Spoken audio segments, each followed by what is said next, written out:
जानिए युगों में कैसे श्रेष्ठ है कलयुग। जानिए रोचक कथा।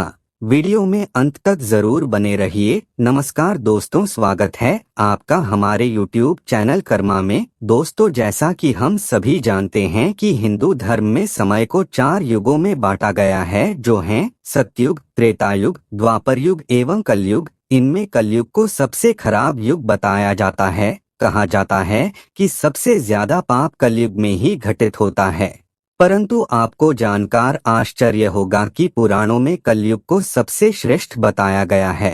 श्रेष्ठता को लेकर हुआ विवाद विष्णु पुराण में वर्णन आता है कि एक बार ऋषि मुनि इस बात पर चर्चा कर रहे थे कि कौन सा युग सबसे अच्छा है। चर्चा ने विवादास्पद रूप ले लिया और इस विवाद के समाधान हेतु सभी ऋषिमुनि महर्षि व्यास के पास जा पहुँचे। व्यास जी महाराज की वाणी उस समय महर्षि व्यास गंगा में स्नान कर रहे थे।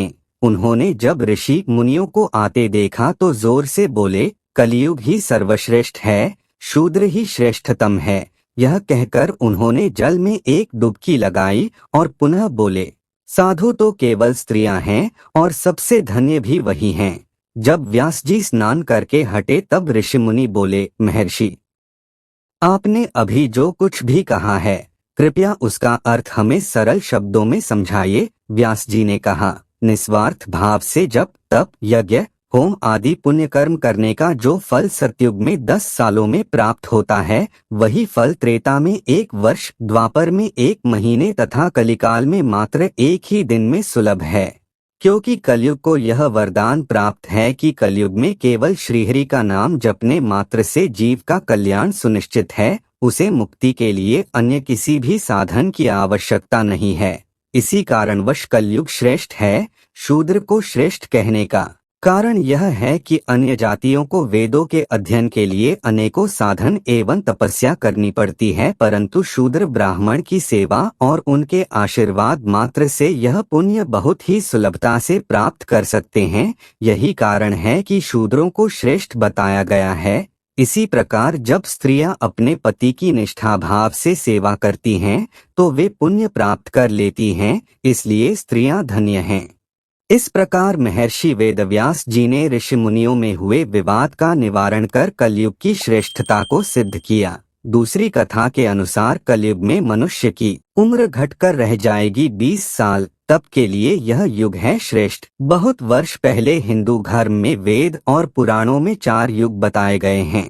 माना जाता है कि सतयुग में स्वयं देवता, किन्नर और गंधर्व पृथ्वी पर निवास करते थे। सतयुग के बाद आया त्रेता युग। इस युग में भगवान श्री राम का जन्म हुआ। इसके बाद द्वापर युग की शुरुआत हुई। इस युग में श्री कृष्ण भगवान ने जन्म लेकर पृथ्वी से दुष्टों का संहार किया। द्वापर युग के बाद कलयुग की शुरुआत हुई। वेदों और पुराणों के अनुसार कलयुग का कालखंड सबसे छोटा माना गया है। इस युग में भगवान विष्णु का 10वां अवतार होगा, जिसका नाम होगा कल्कि। विष्णु पुराण के अनुसार इस युग में कन्याएं 12 साल में ही गर्भवती होने लगेंगी। मनुष्य की औसत आयु घटकर 20 साल रह जाएगी। विष्णु पुराण के अनुसार देवताओं के पूछे जाने पर कि किस युग में तप और पुण्य का फल जल्दी मिलेगा, तो पराशर ऋषि ने वेदव्यास जी के कथनों का जिक्र करते हुए कलियुग को सबसे उत्तम बताया। श्री वेदव्यास जी को ही वेदों का रचनाकार माना जाता है। वेदव्यास जी से जुड़ी एक पौराणिक कथा के अनुसार वेदव्यास जी ने सभी युगों में कलयुग को श्रेष्ठ युग कहा है। विष्णु पुराण में वर्णित एक घटना के अनुसार मुनिजनों और ऋषियों के साथ चर्चा करते हुए वेदव्यास जी कहते हैं, सभी युगों में कलयुग ही सबसे श्रेष्ठ युग है। क्योंकि 10 वर्ष में जितना व्रत और तप करके कोई मनुष्य सतयुग में पुण्य प्राप्त करता है, त्रेतायुग में वही पुण्य 1 साल के तप द्वारा प्राप्त किया जा सकता है।